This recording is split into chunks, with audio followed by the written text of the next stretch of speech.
This is Optimal Startup Daily, episode 843. Experiencing Growth? How to Swim Before Your Organization is Sunk, by Christine Comaford of SmartTribesInstitute.com. And I am your narrator and your host here. My name is Dan, and I'm with you every single day, reading from the best blogs covering entrepreneurship. We take these great blogs on entrepreneurship, and we take each entry and make it into a 5 to 10 minute audio piece that you can take with you on the go. So for now, let's get right to our post for this Saturday as we optimize your life. Experiencing Growth?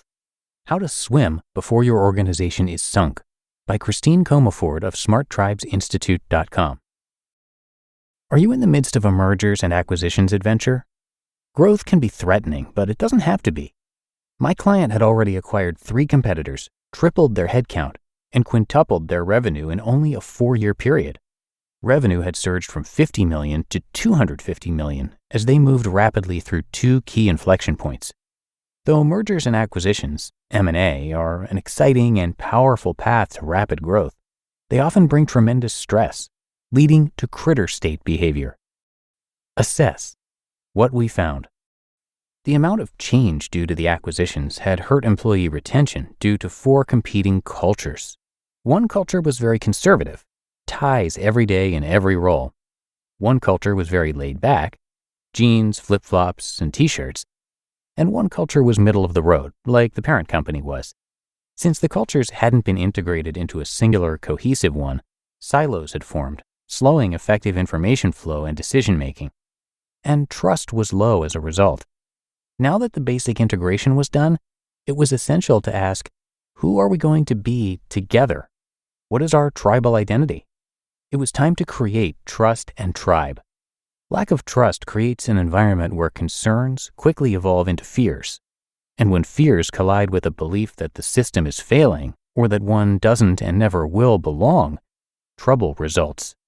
As distrust and fear increase, the negative impact on employee morale, engagement, and performance accelerate.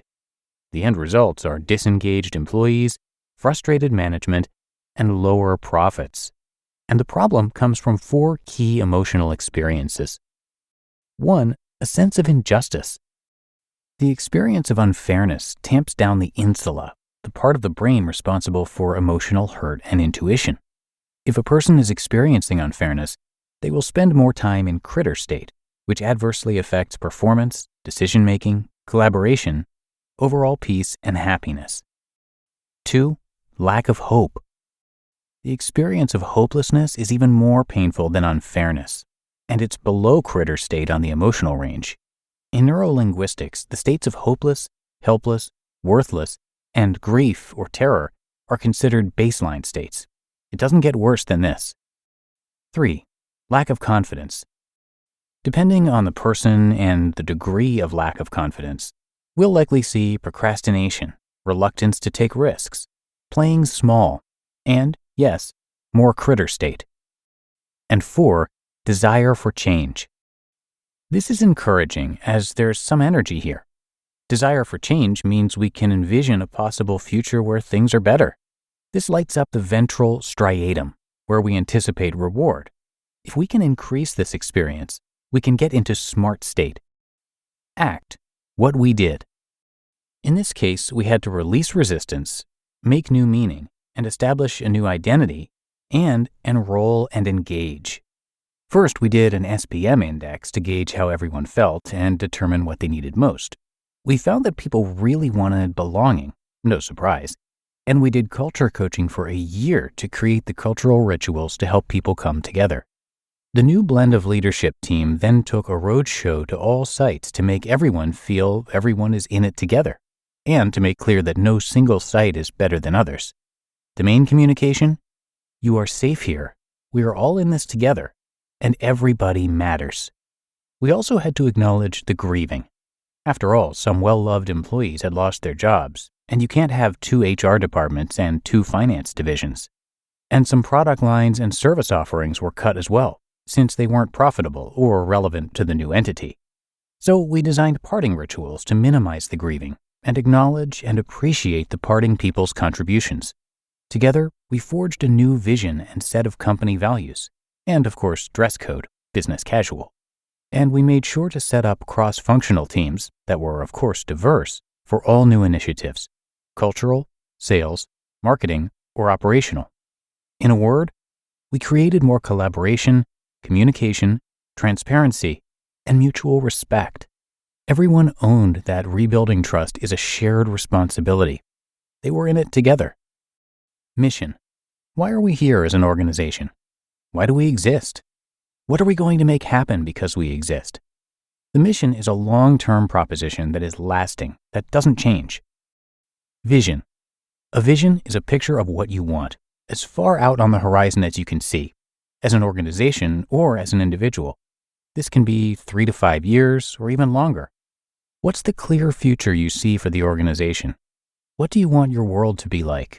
And what do you want to have achieved in the future? And values. Values are what you honor and believe in, which will govern how you will behave as you are fulfilling your mission and creating your vision. Values determine standards of behavior, the code of conduct that you will not compromise. Building sustainable trust was key. This means taking employee engagement and empowerment to a new level, and ensuring leadership is engaged and empowered too. Engagement and motivation happen when people solve their own problems and create their own aspirations and expectations. That's why boosting communication via our outcome frame tool and the feedback frame is so powerful. Additionally, it was essential to 1. Use inquiry over advocacy. Ask questions versus giving orders, and use the outcome frame for deep insight and clarity creation. 2. Hold team strategy and problem-solving meetings at every level. Meet to do the work, not to talk about the work. 3. Have team members create their own goals and action plans. And 4. When we added empowerment to engagement, we witnessed even more profound results. The leaders learned that they could heal and prevent significant distrust by first understanding what a person is experiencing and then intentionally helping them shift into engagement and empowerment. When we give people what they crave, more safety, belonging, and mattering, their critter brain calms down, and we can guide them into their smart state. ROI, how the organization benefited. Within the first year of working together, the organization shifted from 85% retention to 90%. Our clients successfully navigated the people work that had been missed because of zooming through 2 inflection points. And our clients' growth surged from 250 million to 400 million. The best part is when you walk through the organization, you see leaderboards tracking results, feel the enthusiasm and connection among this ever-expanding tribe, and hear people saying encouraging, upbeat messages as they collaborate, joke with one another, and pat each other on the back. You just listened to the post titled, Experiencing Growth?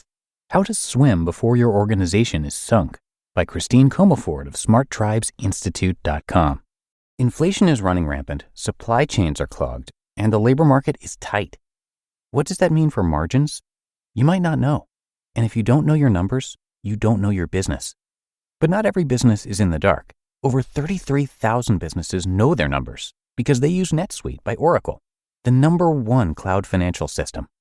NetSuite is the #1 cloud financial system to power your growth.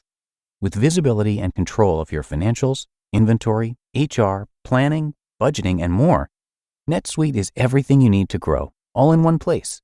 With NetSuite, you can automate your processes and close your books in no time while staying well ahead of your competition.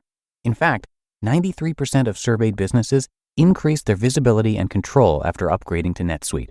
For the new year, NetSuite has a new financing program for those ready to upgrade at netsuite.com/startup. Head to netsuite.com/startup for this special one-of-a-kind financing offer on the #1 financial system for growing businesses. netsuite.com/startup. And thank you so much to Christine for letting us share her work. She is a leadership and culture coach, serial entrepreneur, and New York Times best-selling author of 3 books. They are called Power Your Tribe, Smart Tribes, and Rules for Renegades. For over 30 years, she's helped leaders navigate growth and change by specializing in applied neuroscience, which helps her clients achieve tremendous results in record time. As an entrepreneur, she built and sold 5 companies with an average ROI of 700%, and she was also a software engineer back in the early days of Microsoft and Apple. So come by smarttribesinstitute.com to learn a lot more about and from Christine, to check out all the resources there. And as usual, I have that linked in this episode's description, as well as at oldpodcast.com. But that is it for today here on Optimal Startup Daily. Hope you are having a terrific weekend if you're listening in real time. I'll be back here with you tomorrow, where your optimal life awaits.